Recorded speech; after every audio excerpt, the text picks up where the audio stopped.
GPS, ASL, DIR, so ECT, RPM, fuel, map, OIT. Ayan, so marami kang pagpipilian.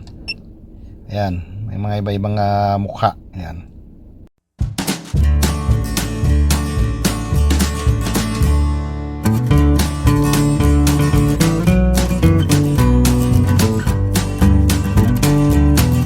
Okay mga kabady, so ngayon naman mag-i-install tayo ng OBD display, or at the same time OBD scanner na rin. So meron na pong kotse rito, Nissan Sunny or Nissan Almera.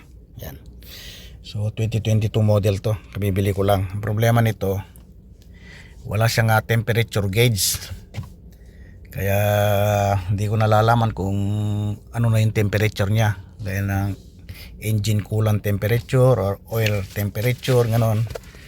So kaya naisip ko nag-order ng OBD. So ito, bali ito yung in-order ko sa online. Sa Pilipinas pa to, inuwi ko rito sa Saudi, galing Pilipinas. Ayan, car gauge P6 Pro Plus. Ayan, plug and play OBD plus GPS. So dito makikita na natin lahat yung kwan nito, kasi OBD to eh. So kilometer per liters, pwede na natin makita rito. Yun nga, yung engine coolant temperature, oil temperature, sa mga pressure, map sensor, fuel mix ratio, andito na lahat. So okay to, mura lang to, bali 2K sa Pilipinas to, 2,000. Yan, so buksan natin, check natin. Yan, okay, yun. So bali ito siya, ito yung cable nya, OBD cable. Yan. So ito naman siya. Yan. Okay, so buksan natin, tanggalin natin yung plastic. So ayan, bali ito siya. So malit lang pero okay naman. So ngayon testing natin. Yan. So itong sakyan ko, ang OBD socket nito dito sa ilalim, sa may steering. Ito, ayan. Actually binuksan ko na siya. Ayan, dito. Ayun. Okay. So bali dito natin sa isasaksak. Ayan. So 2022 to, Nissan Sunny. Okay, testing natin. Lagyan natin yung OBD cable. Ito, lagyan natin. Okay, ayan. So bali sinasaksak lang to. Ayan, saksak ko muna tong cable, natin saksak mamaya dun sa OBD display. Ayan.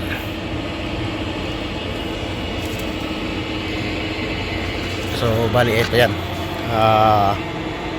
USB yung kanya.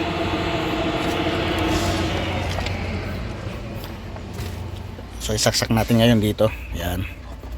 So para makita natin yung display. Okay, yan.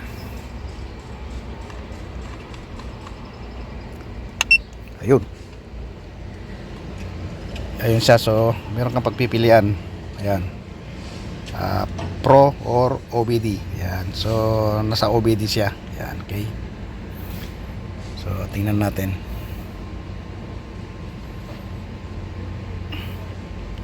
Or kailangan natin i-start yata yung sakyan. Okay, start natin. Dali muna. Yan. So i-start natin yung sasakyan.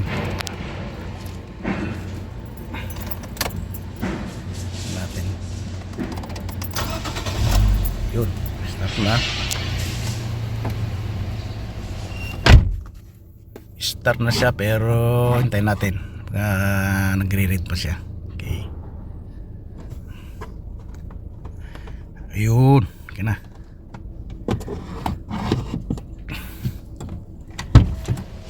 Dali lang, malikot. Ayan. So ibaba muna natin. Ayan.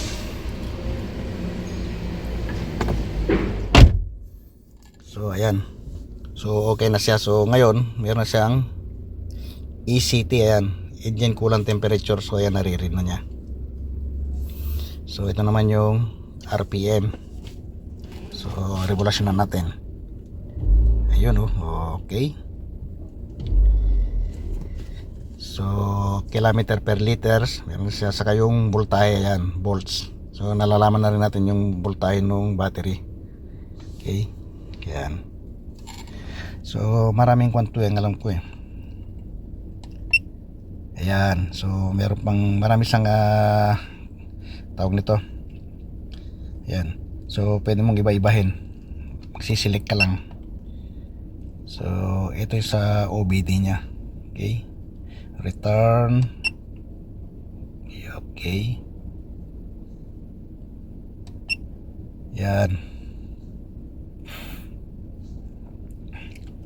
So pwede natin palitan dito yung kung anong gusto nating makita. Ayan, CBT, ELD, IAT. So hindi ko na alam kung ano ibig sabihin. Andun sa manual yan kung ano ibig sabihin yan. TPS, odometer. So hindi pa niya na rin yung odometer nya. ABG, yan, minimum DS, volts, GPS, ASL, DIR. So ECT, RPM, fuel, map, OIT. Ayan, so marami kang pagpipilian. Ayan, may mga iba-ibang mukha. Ayan.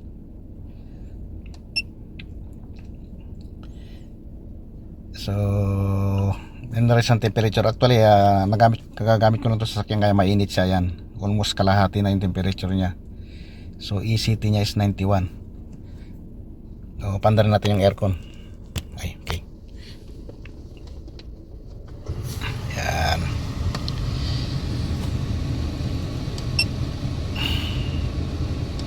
So maganda siya. So ayan, temperature niya. So ngayon nakikita ko na temperature nito. Nasa kalahati na yung temperature niya. So normal lang yan. Ayan. Ayan, so dito mo makikita yung mga kanya, kung anong gustong makita. CVT, volts, RPM, ECT, oil temperature. Ayan, so ganda.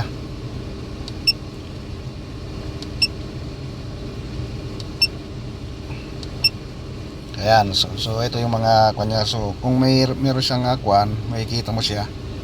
Halimbawa, meron siyang check engine. So dito mo makikita sa DTC status. Ayan. So fuel trim. Ayan. So dito na lahat. Ganda. Intake pressure, fuel rail pressure, tachometer, speed, ignition, intake air temperature. Dito na lahat. Map rate, throttle position, oxygen sensor. So maganda. So yan. So testing natin kung paano bang kuno ito. Yan. So dito, yan, 88, but 88 pa lang dito. 88 ang ECT nya. Ayun, okay. Oil temperature 86, GPS.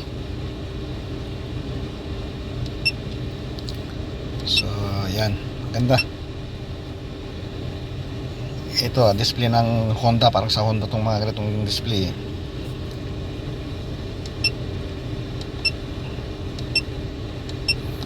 Okay, so testing natin mga idol. Yan, testing nga natin siya. Okay, okay, so testing natin. Yan, so dahan-dahan lang kasi wala tayong tigahawak ng camera. Yan.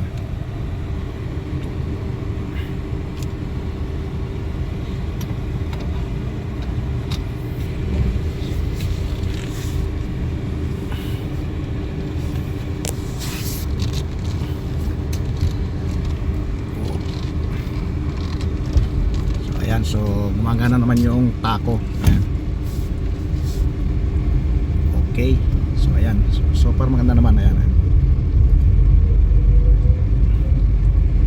So pati yung tachometer nya, speed nya, lalaman natin kung ilang kph ba yun, nakalagay kilometer per hour. Ayan.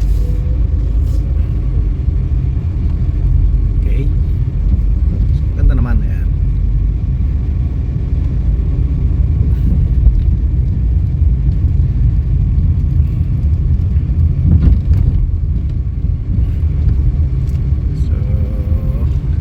Natin yung display, pwede nang baguhin yan eh.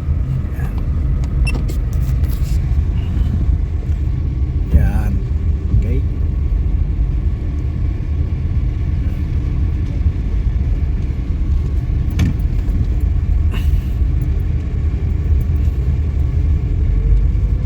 Yan, so far maganda naman. Ayan, okay.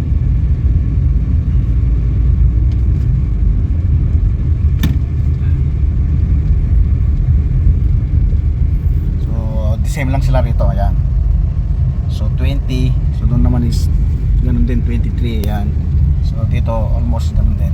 Ayan. So pares lang sila ng, so accurate yung reading nya. So dito is ayan, okay. So doon din, ganun din. Ayan. Okay.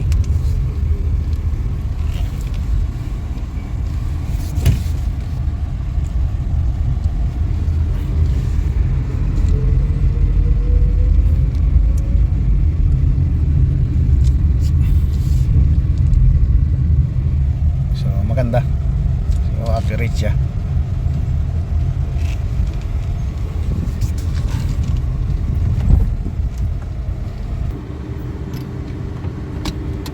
So ayan, ibang display naman. Ayan.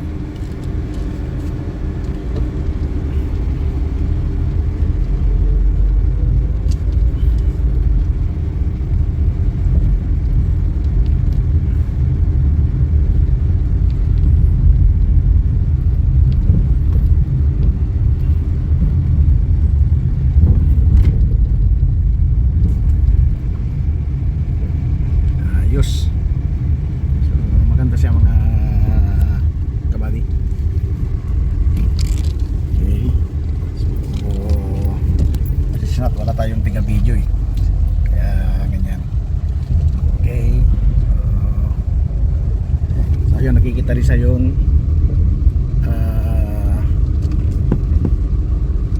fuel consumption nya. Yan, kita rin siya kung ilang liter per kilometer.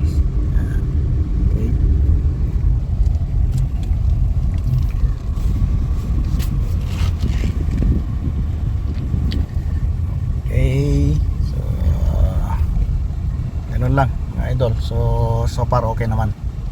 Yan. So ngayon nakikita ko na yung temperature nya, mga gauge. Yan. So kita na siya ngayon, dati hindi. Yan. Yan, okay. So CVT 94, engine coolant temperature 91. Ayan. So okay siya, ganda. Okay, so ganun na lang mga kabady. Thank you for watching.